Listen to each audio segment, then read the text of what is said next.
Hey, Grievers and Groovers. How's it going? It's going good here in LA. Sending out all kinds of fun love. Getting comfy. Getting comfy. For today's Grievers and Groovers, I will warn you ahead of time, there is some kind of shenanigans happening outside so that some sort of police helicopter is looming. So if it gets too crazy, we'll have to shut the windows. But it's so hot here in LA today. I know none of you in any other parts of the country or the world that are getting snow or that it's winter will sympathize. I'm not asking you to. I am just merely stating a fact that it's really hot out. It was in the 90s 2 days ago. It was crazy. In April, who knew? And of course, the rock pad where I'm coming from, where I live in Los Angeles, has no air conditioning. So it's constantly like I'm in a Beyonce video because I have fans placed everywhere. So let's just get right into it. Happy National Pet Day today. Hey, Amy. It's going to be 80 in New Jersey on Saturday. I mean, what? It's just crazy town. It's crazy town, but I'm excited. I love warm weather, hot weather, much more so than cold weather, which is why I moved from my hometown of Dayton, Ohio to somewhere where there is sun. I'm definitely solar powered. So get out the bikini, Amy. Hey, maybe go to the beach. I haven't been to the beach yet this year, and it's only a half hour away. I don't know why I don't go more. I went almost every weekend when I first moved to LA, and I was like, you guys are crazy. You never go to the beach and you live here? And then, of course, I became one of those people. But back to National Pet Day. So many pictures of kitties and doggies and bunnies and lovely pets that have been all over social media today. It's been so fun to see everybody's pets and all the love that they're giving. I'm a big music fan, obviously, and I love Ryan Adams. He's one of my favorite singer-songwriters. That's Ryan without the B in the front of the first name. And he posted the cutest post today. He was just, giving his little cat Theo some scratches, and Theo was like, oh yes, it's on. So it was really cute. But anyway, I had a really good time seeing everybody sharing the love for their pets. And I posted a picture that I took from my dad's place after he died. And I didn't realize that he had done this, but he framed pictures of all of his dogs he's had his whole life. So he had his little dog, Abby, who was adorable, and his black lab, Katie. And then a picture, how cute is this? A picture of a dog that he had in the 50s, which was a Boston Terrier named Mike. I just think that's so cute. And when I took Dad's wallet home from the hospital after he passed away, and I was looking at the stuff in his wallet, and he had a picture of me and a picture of his kids, and then a picture of his dog from like 1955. It was adorable. I love that. But anyway, just wanted to say Happy National Pet Day. And then that brings us nicely to the topic that I thought that we would talk about today, which is what it's like cleaning out the house of a loved one after they die. Whew, I did it 3 times. And I just wanted to see if you guys have had that experience and what was your experience like. And if you have any thoughts on the matter, I'll go ahead and start the conversation rolling, because that's what I do here on Grievers and Groovers. Sorry, I just slammed my desktop thing down. It's something that you don't hear a lot about when someone passes away. And it's obviously one of the biggest things that you have to do when you're tasked with the death duties. And if you haven't had conversations with your loved one before they've passed about what they want done with their stuff, or, even if it's just a conversation in passing, a 30-second thing of like, hey mom, there's a ton of old magazines down in the basement. What are you saving them for? You know, what do you want done with them? If something happens to you, what would you want done with them? And, you know, just that little conversation, you know, of the person saying, well, you know, give them to charity or throw them away or recycle them or whatever, will just relieve so much stress. And I encourage everybody to talk to either their parents or do it for themselves for their own kids. You know, if you're my age and you've got kids, I would suggest cleaning out your basement or, you know, attic or whatever with your kids, and then going through memories and getting rid of stuff. And I'm not saying throw every single thing away, of course not, but there are certain things that you just really don't need to hang on to. And whatever, I mean, have a think right now in your place, or if you have a storage space, well, especially if you've got a storage space somewhere, but think about if you've got a basement or an attic or just a closet that's just rammed with crap, you know, think about if you died right now, who would have to go through that? Would it be a partner? Would it be a close friend? Would it be a parent? Would it be a child? It's hard. It's hard when you think of a lot of stuff that we all have and imagining our friends cleaning it out. And it really, the reason I wanted to talk about this topic is because I had an English friend in town and he came to stay with me, and I thought I would go get some old photos out because I had worked with my friend John in the 90s when I was a DJ in London. And so I thought, oh, I'll try to find some of those old photos that I took from the 90s. Now, of course, finding them was a whole nother process, but I finally found them in a in a big plastic bin from the Container Store, and I opened it up, and it's just tons and tons of photos. And I don't even know what photos were in there. So I got out the photo albums from, you know, the 90s, and he went through them, and then I had to put them away. And I thought, well, I'll have a look at a couple of these, you know, good old reminisce. I didn't remember half the people in those photos from, you know, the early 90s or the late 80s when I first visited Britain and all that, you know, and I just thought, well, if I don't know who these people are, who's going to get stuck cleaning out my place if something happens to me right now? So, yeah, it's just one of those things where I definitely encourage my clients to clean and organize their places now with their loved ones. And it's an opportunity to make new memories. And I did post something on Facebook. I usually tell my clients at Good to Go parties or during private consultations to clean out their places now with their loved ones, because you never see a U-Haul behind a hearse. You can't take it with you. And then a friend of mine posted a picture of a U-Haul behind a hearse. Now, granted, I doubt the hearse was in working order, as in dead bodies in the back of it. But I said, no, I'm going to have to change my saying of you never see a U-Haul behind a hearse to you rarely see a U-Haul behind a hearse. But it's good to kind of just clean out now. But when we're talking about cleaning out a place, it just goes in steps. You know, it depends on if that person has done their advanced planning or not. If you do your advanced planning, you can give that person an idea of what goes and what doesn't, or even stating to someone, I don't care what happens to anything in my place, is a gift. So any kind of heads up or help you can give a loved one regarding if your place needs cleaning out, that would be so helpful. Because if there's no advanced planning done, as I found, you're a detective. You have to become a detective to kind of figure out things. And okay, you know, when my mom died and I went to her condo, I was just like, okay, does she have a will? Did she prepay her cremation? I knew she wanted to be cremated, but I mean, who knows? Did she have anything in writing? I knew she had a burial plot because my granny had bought her a burial plot, I think, for Christmas one year. Merry Christmas, here's a plot.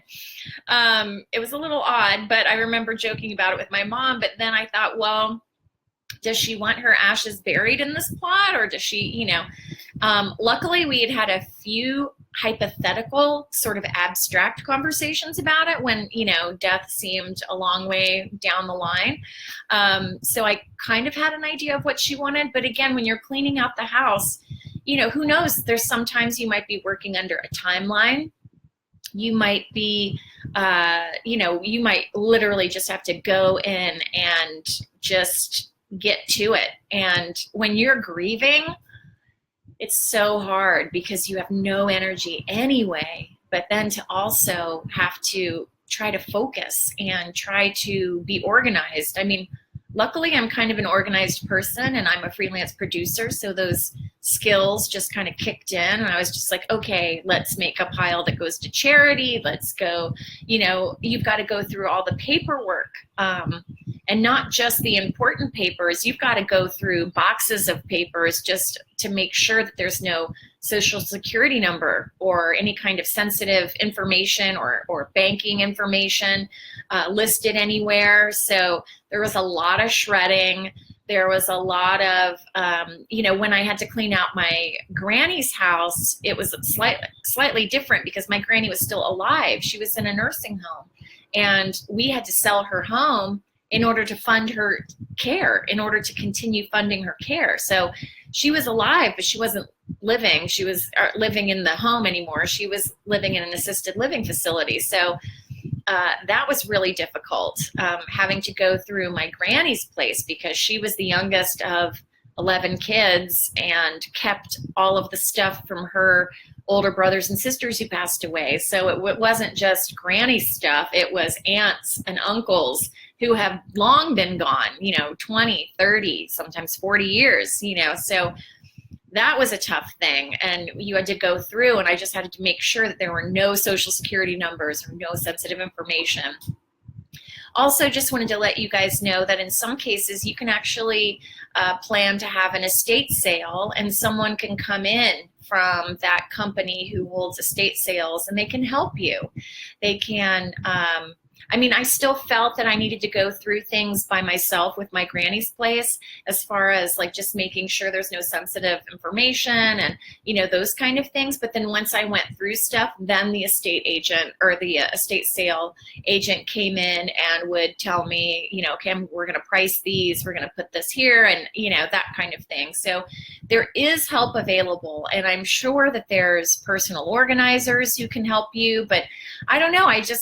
I didn't think I could have any help at the time, because everything was so crazy. And when I was cleaning out my granny's place, it was only 3 months after my mom died, and I was still cleaning out my mom's place in Chicago. So it was such a scattered, hard time. And then also when you're cleaning out the home of a deceased loved one, there's memories everywhere.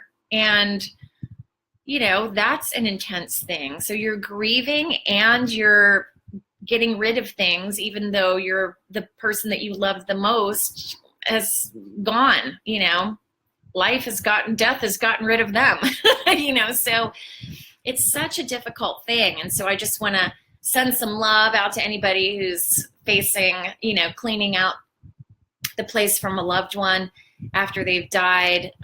It's so hard. Also, one of the things that you can do as well when you're cleaning out a place that I found really helpful is take pictures before you go to clean it out. Take digital photos of each room, and I thought it was kind of a funny thing to do. I wasn't selling my mom's condo or anything. I was just literally cleaning it out. And a friend of mine said, you should take photos of all the rooms before you start taking stuff off the walls and start cleaning. And so I did, and I look back on it, and I'm so glad that I did, because it kind of is a memory in time of how my mom lived. These are the things that she touched last, and these are, these dishes in the hutch or what she organized and she put up to be surrounded by in her life. And it can be an intense thing. Hey, Meredith. Yeah, great idea. I think you're referring to taking pictures. Yeah.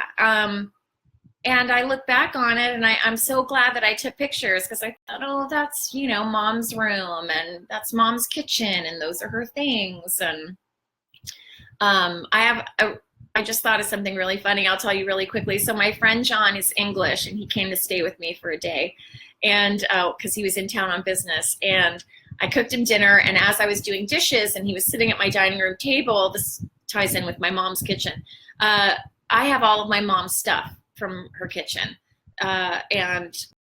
Which is so great, because I've been living out of a suitcase basically my whole life. And so I don't have a million different size glasses, or, more than one coffee cup, those kind of things. So I've got all my mom's stuff now, which is great. She has a utensil for every possible. She even has those tiny little forks, those little for cocktail shrimp. Who has those? But anyway, so I have her toaster. She's got a big toaster, and you can fit 4 slices in it.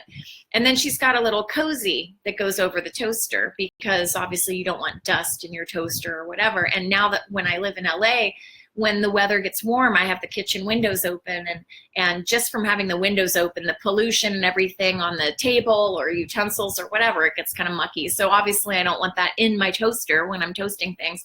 So I'm talking to my friend John, I'm cleaning up, and I just out of habit, I go to put the toaster cozy on the toaster, and he says, "Oh, night night." And I said, "What?" And he goes, "Night night toaster." And I was like, "What are you talking about?"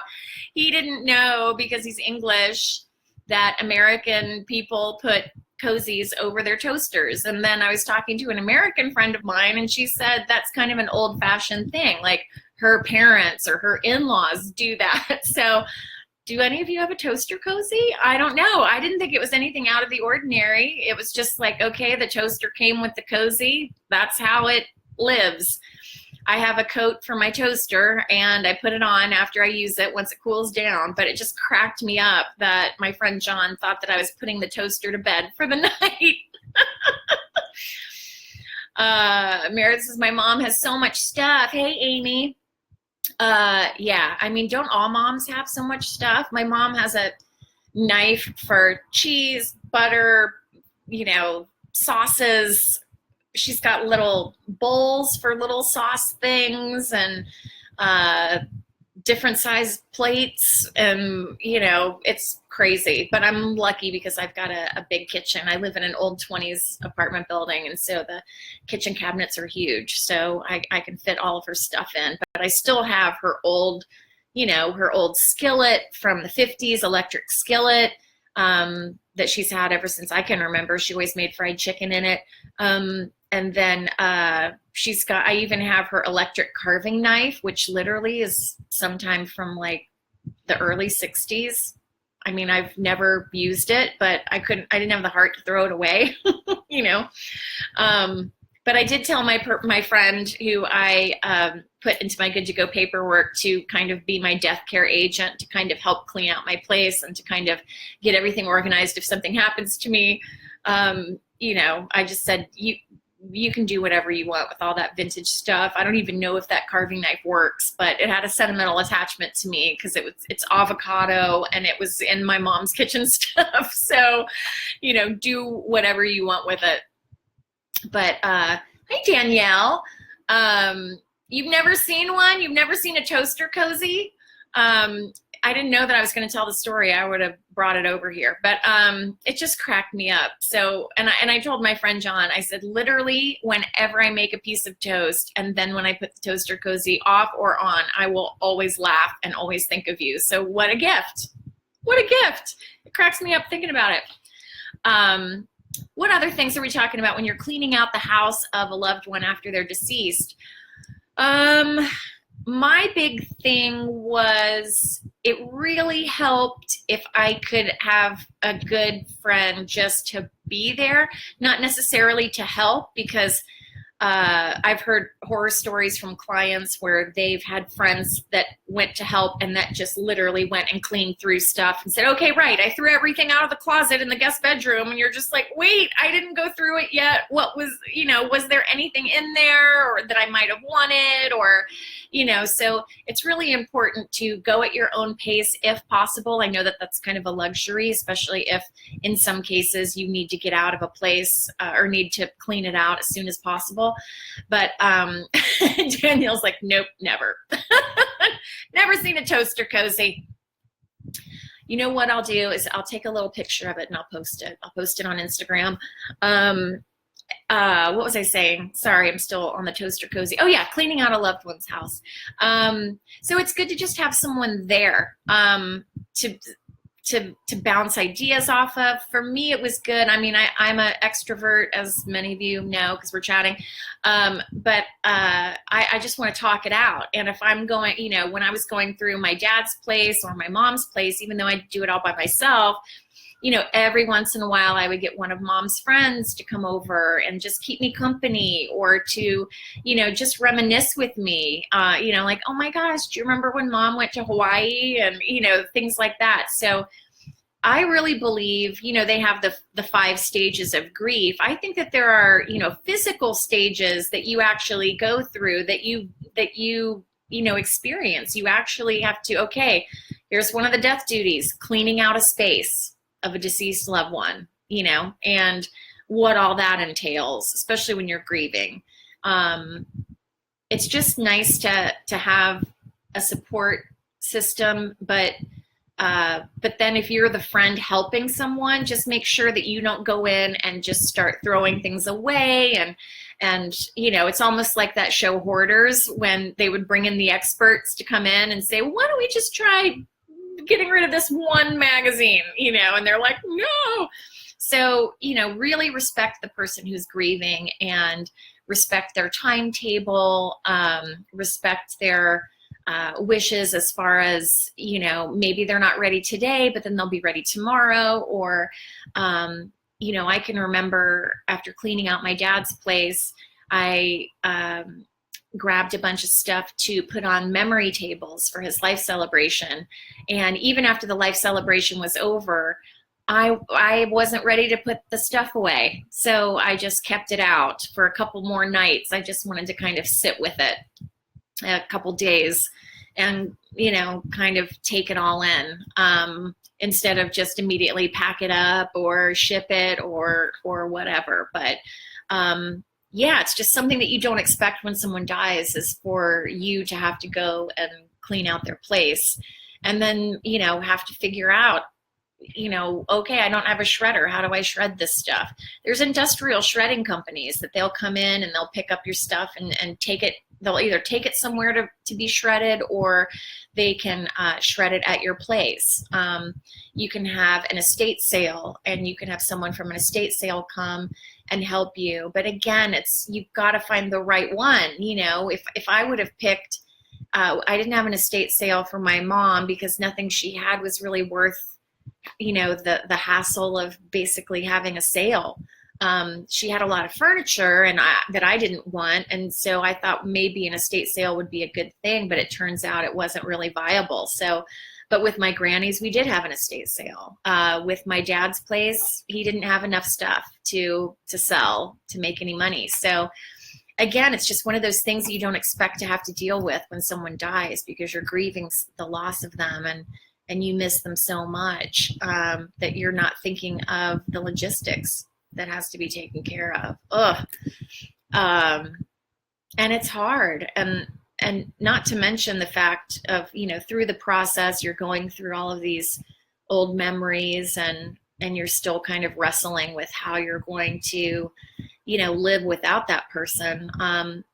The feeling of when you finished cleaning out that place and you leave your mom's home or your dad's home or your granny's home for the last time. Oh, it's making me emotional. It's tough. And I can remember after cleaning out my mom's place, I was getting ready to go to the airport. I went straight to the airport after I finished, and I called a cab or an Uber or whatever it was. And I went to get in the car, and I was just kind of quiet and reflective and sad, and the Uber driver said, is this goodbye forever? And I just thought, well, first of all, why would an Uber driver say that out of the blue? And yeah, it was.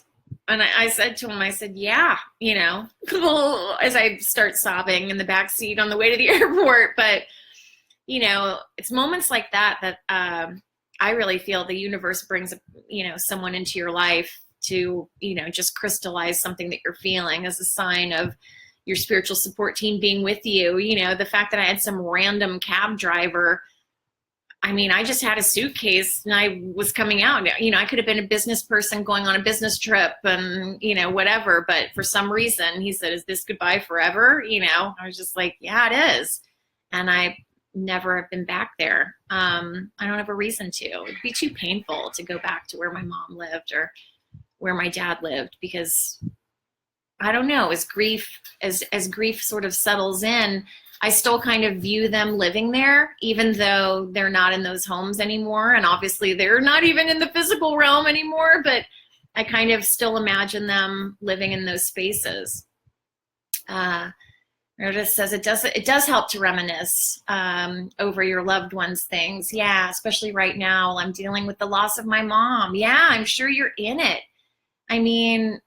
If you don't mind sharing, are you in the middle of cleaning out your mom's place, or just, her belongings and things? It's tough, man. I'm sending you such a big hug, and it's really tough. And I was really brutal. It's also, you've got to have kind of a brutal attitude of like, does this item represent my mom? My mom's no longer here. Does this represent them? Or, do I have a sentimental attachment to an item of clothing? Or, it's funny, different people get attached to different things. And even though I loved my mom's clothes, she was very colorful. She was way bigger than me, so I couldn't wear any of her stuff. And I didn't really have any kind of sentimental attachment to her clothes, so they were just donated to charity. And I was okay with that. I don't think, oh man, I wish I had that sweater of mom's, or anything like that. But on the other hand, if, like with my dad, he always wore sweatshirts, hooded sweatshirts with a zip up front. I kept all of his sweatshirts. Even though they're huge, but I just thought, oh, I'll wear these. I wear some of the smaller ones. And then he had a lot of flannel shirts that he wore. So I gave all of my best friends back in Ohio who loved my dad and knew my dad, I gave them a flannel shirt each. And I gave his sister a flannel shirt. So it's just little things like that, that we loved. And I have a friend of mine, my dad also wore a lot of t-shirts, and typical dude, he had a t-shirt in every color, of the rainbow. And so a friend of mine is going to make pillowcases, throw pillowcases out of his t-shirts. And he literally just posted a photo on the update with that. And because it's been 2 years, and I said, oh, don't worry about it. Don't worry about it. Whenever you get around to it. And of course, now I'm just like, hey, where's those pillows? So he's sewing away furiously, but that's something you can do. If you have items of clothing of a loved one, you can, incorporate it into, throw pillows or a quilt or a bedspread of some sort. Or you can even, I've seen, you can even get, clothing.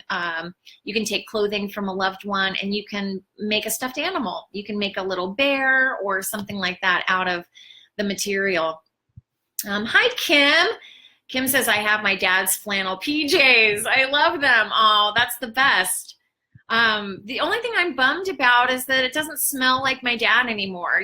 There was a time where his sweatshirts would really smell like him, but obviously I've washed them and it doesn't smell like him anymore, but I can still remember that smell. But yeah, it's just really comforting to, wear something of your loved one. With my mom, it was more her jewelry. This is her ring that I love. It was a great aunt's ring. and it's aquamarine stone. And out of all the rings that my mom had, this was the one that I felt was most me, because I like a lot of silver jewelry and she had a lot of gold jewelry. But, I love thinking of my mom when I wear her jewelry, and I love thinking of my dad, when I wear his flannel shirts or his sweatshirt, or I even have one of his Cincinnati Reds baseball hats, which I like to wear every once in a while. But anyway, just sending love out to anybody who's going through the tough thing of having to clean out a loved one's place, when they're deceased. It's rough. Meredith says, I have to clean her things in my home, her home, and her storage. Ooh, I plan to donate a lot to those in need, especially to the school I work for. Yeah, that's a great idea. That's a really good idea. And, it's nice to know that their memory lives on through stuff that they're donating as well. But yeah, that's a lot of spaces. I feel for you. It's hard. And it's like you almost have to grieve them in each space. I was back in Chicago grieving my mom and cleaning out her place. And then I was cleaning out my granny's place in Ohio, and then my dad's place in Ohio. But then I had to come back to LA and, grieve the losses from my kind of everyday life. And, that's tough. And then after you clean out a loved one's place, then you incorporate their things into your things and try to figure out where these things fit. If you go through my place, you will see stuff from my parents everywhere. Well, this is my mom's couch, my mom's red leather couch. But I've got, I hung up my dad's fishing lures on a string, and it's like a window decoration, almost like a garland. I have all of my mom's cooking utensils and toaster cozy, and I've got my dad's cutting board and his fishing knives. And, it's a fine line between surrounding yourself with things that you love that belong to your loved ones and making a shrine. I feel like I'm dancing on that line. But I definitely have found that in the immediate aftermath of my loved ones dying, I felt it really important to have their stuff around me. But then as the years have gone by, I've been okay with putting a few things away here and there. Although I still have a picture, I'm looking at it right now, of my mom when she graduated high school. It doesn't really mean that much to me, and I don't really remember her having it framed or where it was sitting in her place, but I just, for some reason, I didn't want to put it away. But I'm just realizing, like, do I need a picture of my mom graduating high school in my place? I don't know. I might just put it away with the photos. But anyway, all this to say, you just take your time and be kind to yourself, be gentle to yourself. And, I think asking the question, does this item represent my mom or her love? I think that might be able to help you not have your own storage space of belongings of a loved one. And it's tough. Hi, Anne. It's nice to see you. We're just wrapping up talking about what it's like to clean out a place after someone dies. I know that, you and your sister have had to go through your mom's place and deal with all of that. And it's tough, So you've got the initial shock of having to clean out the place. And then you have to go through the process of figuring out what you'd like to keep. I would definitely say, if you're unsure whether to keep it or not, just go ahead and keep it. And then maybe when you're, a little less griefy, a little less heavy, you can make a decision.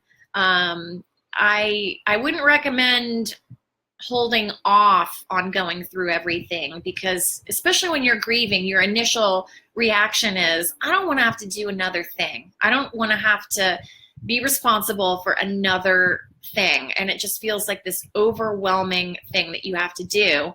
And I had the option of postponing cleaning out my dad's place, or just, getting through it and putting the house up for sale.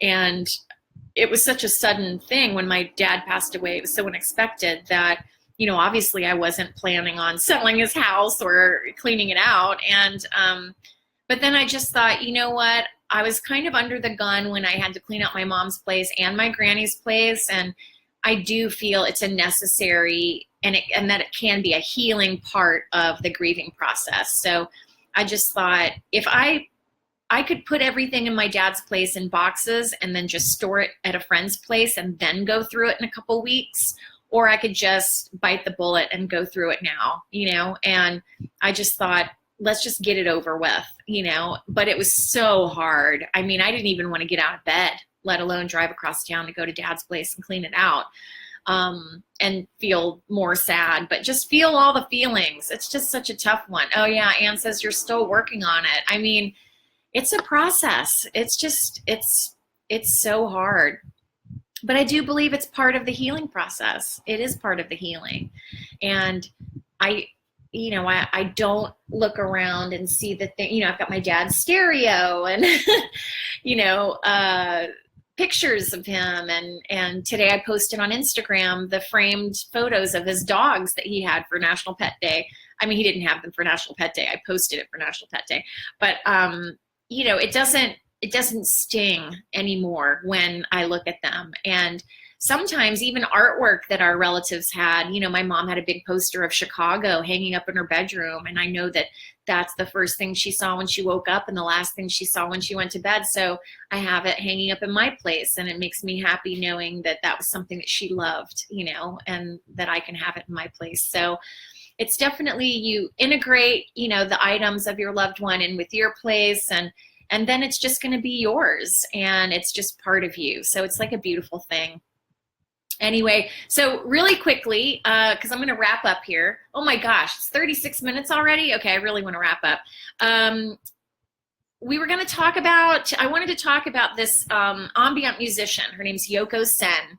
And she just did an amazing, it's kind of like a TED Talk, and I posted it on Facebook, but she is talking about how hearing is your last sense to go when you're dying. And what is the last sound that you want to hear? And I don't know if she coined this term or not, but she was talking about having a sound will.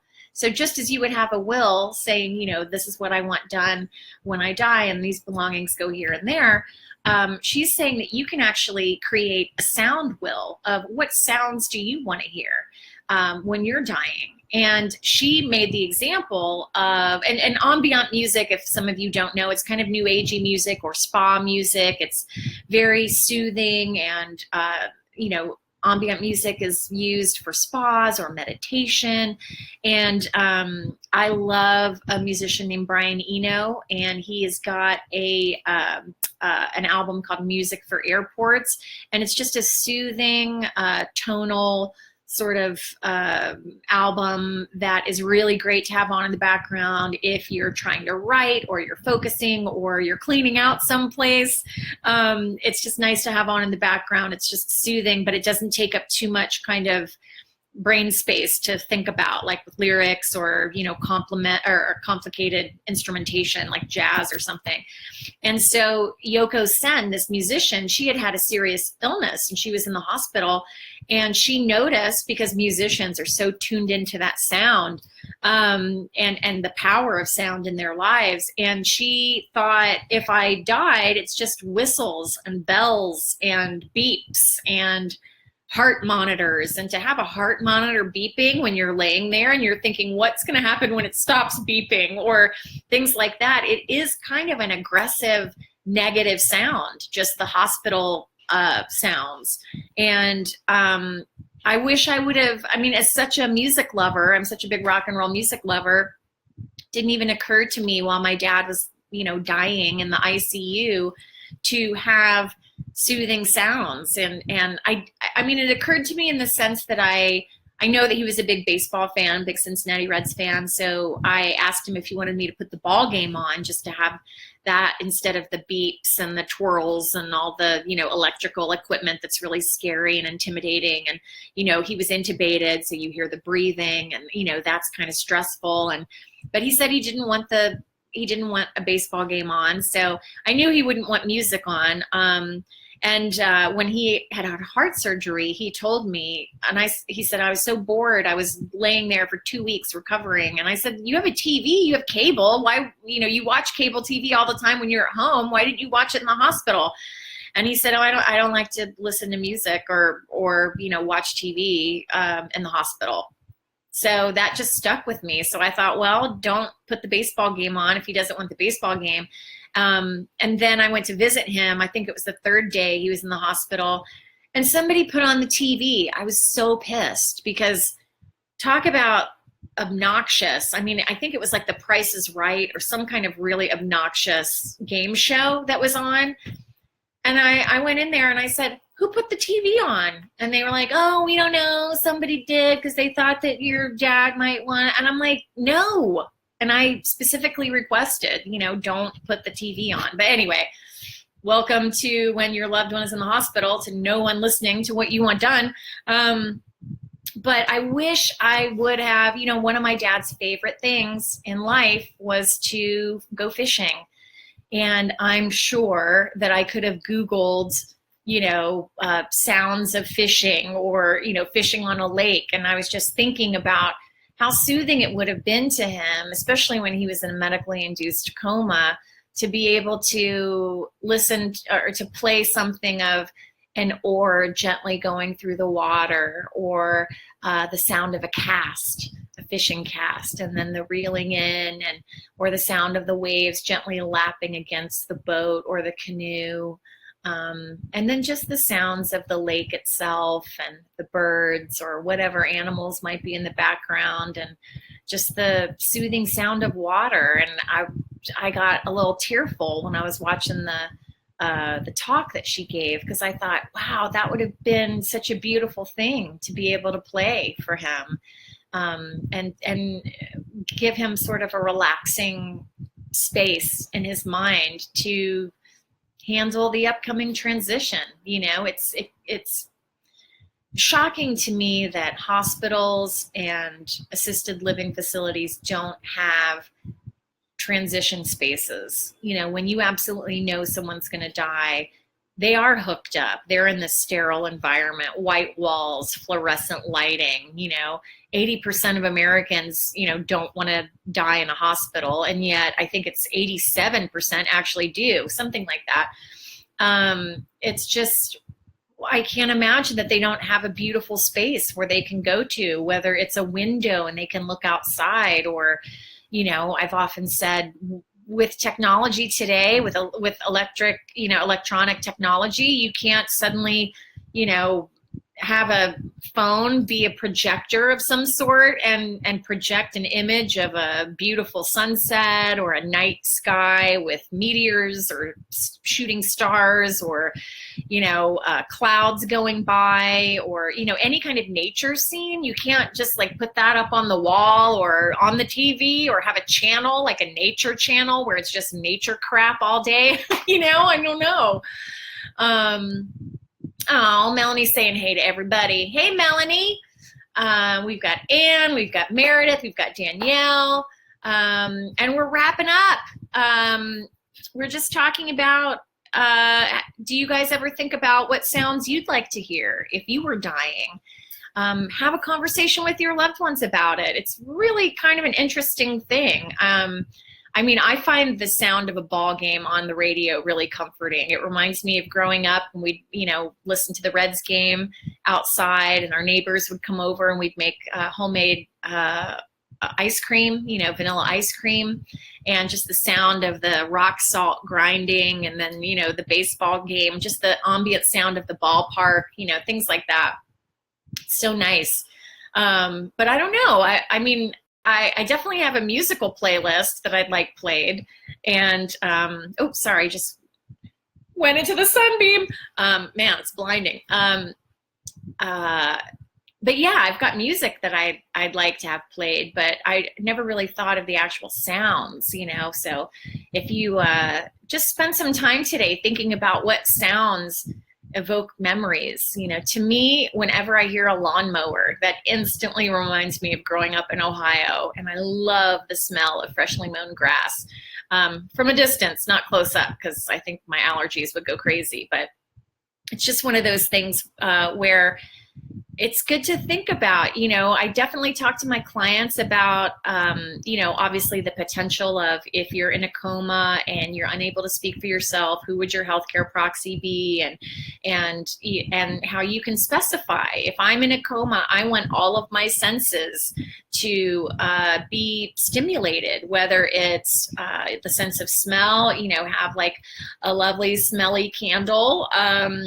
And then I even specified in my living will, what kind of candles I like. I like white candles, tropical flowers, whether it's gardenias or jasmine or honeysuckle, and I specified I don't want any food flavored candles, like chocolate candle or vanilla or, Christmas cookie, all those things. Like, oh, I mean, I love how they smell in real life, but I don't like the candle smells. But think of sounds that are soothing, whether you're a swimmer, or I know that Anne likes, has a memory with going to Canada. And so, the idea of, having sounds of a lake, or, the water from the bay lapping up against the rocks, these things are comforting. So you can, all of this to say, you can design how you want to go. And you have control over that, and you can write that down, and you're good to go paperwork. You can say, this is my sound will. These are the sounds that I want. There's also an online community. It's called Quora, Quora. And I learned about it in a social media class that I took a couple weeks ago. I'd never heard of it in my interweb travels.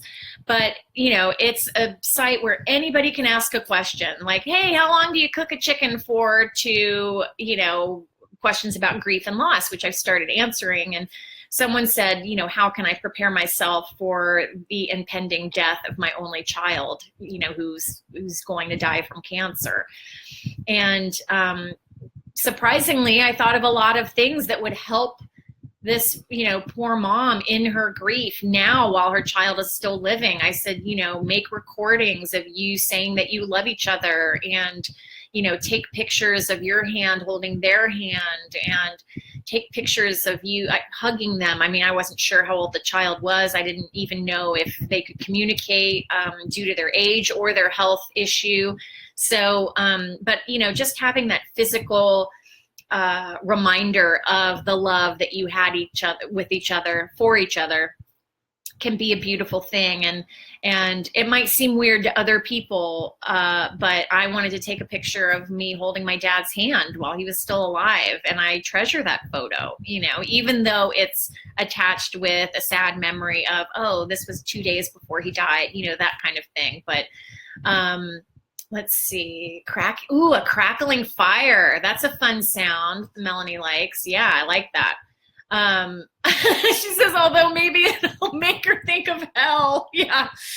Hey, you guys, fire up the fire sound, because it's prepping Melanie for where she's going. It's so funny. Okay, well, maybe harp music would be better. And then you can imagine angels sending you along your way. There is an organization, I think it was called Dignitas, that is in Scandinavia, where terminally ill patients would go there to die and have an assisted suicide. And I remember them saying that their number one most requested music to play were the Beatles. And which doesn't surprise me, because the Beatles are so great. And, after all, and in the end, the love you take is equal to the love you make. I mean, that's one of the greatest lyrics of all time that really means so much. But anyway, it was so good to talk to you guys today. And I'm going to wrap it up. And I'm just going to say, it's National Healthcare Decisions Day, Monday, April 16th.